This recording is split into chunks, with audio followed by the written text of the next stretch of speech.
किसान भाइयों नमस्कार। जब हमारी धान की फसल 30 से 35 दिन की होती है, उसमें हमें कई प्रकार का रोग देखने को मिलते हैं, जैसे तना छेदक, पत्ता लपेटक, दीमक, खैरा रोग। ये बहुत ही खतरनाक बीमारी है। किसान भाइयों, ये सारी बीमारी के कारण जो हमारे पौधों का जो ग्रोथ होता है वो रुक हो जाता है। पौधा सही से इल्ड नहीं कर पाती है, जिसके कारण क्या होता है कि हमें अच्छा पैदा देखने को नहीं मिल पाता है। तो किसान भाइयों, आज की वीडियो में हम यही जानने वाले हैं कि इन बीमारियों से हम अपनी फसल को कैसे बचाएंगे। तो सबसे पहले हम बात करते हैं खैरा रोग के बारे में। तो किसान भाइयों, कम बारिश पड़ने के कारण हमारे धान की फसल में ये खैरा रोग बहुत तेजी से फैलता है, और ये धान की फसल में सिर्फ और सिर्फ जिंक की कमी के कारण ही फैलता है। तो किसान भाइयों, अब जिंक का प्रयोग जरूर करें। जिस खेत में जिंक की कमी होती है उसमें खैरा रोग आपको देखने को मिलता है, और यह रोग इतना खतरनाक है कि आपकी फसल की जो क्वालिटी होती है उसे खराब कर देता है। किसान भाइयों, खैरा रोग बीमारी के कारण जब आपकी धान की फसल में लगती है, उससे क्या होता है कि आपको जो क्वालिटी होती है धान की, उसको क्या कहती है कि खराब कर देती है, और जो फसल की जो उत्पादन होना चाहिए वो 30 से 40% कम हो जाता है। तो इससे हमें बहुत नुकसान देखने को मिलता है। तो किसान भाइयों, आप इससे बचने के लिए, आपको खैरा रोग की बीमारी से बचने के लिए आपको क्या करना है कि शुरुआत में ही आप जिंक का प्रयोग 3 से 4 केजी प्रति एकड़ के हिसाब से इसका उपयोग आप कर सकते हैं।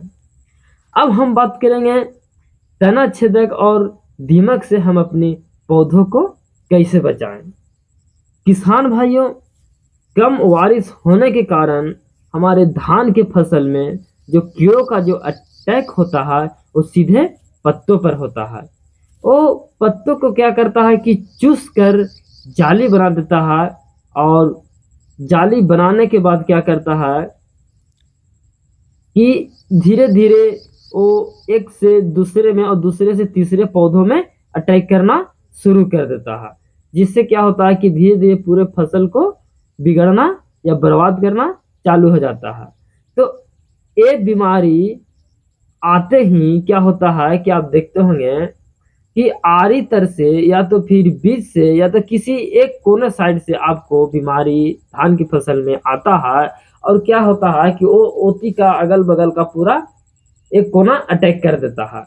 तो इससे आपको बचने के लिए, और किसान भाइयों, पानी नहीं रहने के कारण जो हमारे पौधों को जो दीमक जड़ को ही काट देते हैं। किसान भाइयों, जब बारिश नहीं होता है और हमारे खेत की धान की फसल में पानी नहीं रहने के कारण क्या होता है कि जो हमारे अंदर का जो दीमक होते हैं उसका अटैक काफी ज्यादा देखने को मिलता है, जिससे क्या होता है कि आपको जड़ को ही काट देते हैं। आप देखते होंगे कि आपकी फसल में बीच बीच में जहाँ पे पानी का टिकाव नहीं हो पाता होगा, वहां पे क्या होता होगा कि उसको जड़ को ही काट देता है, और क्या होता है जड़ काटने के बाद जो क्या होता है पौधा सूख जाता है। तो किसान भाइयों, इससे बचने के लिए आपको, इससे फसल को बचाने के लिए आपको क्या करना है कि एफएमसी का फटेरा या तो फिर बायर का रिजेंट, एफएमसी का फ्लोडाउन या तो फिर कोरोडाउन 4G, कई ऐसे मार्केट में आपको दवाइयाँ मिल जाएगी, जिसका उपयोग आप जब दूसरी यूरिया का कर रहे हैं तो इसको साथ में 4 केजी प्रति एकड़ के हिसाब से आप खाद में मिलाकर इसका उपयोग आप कर सकते हैं।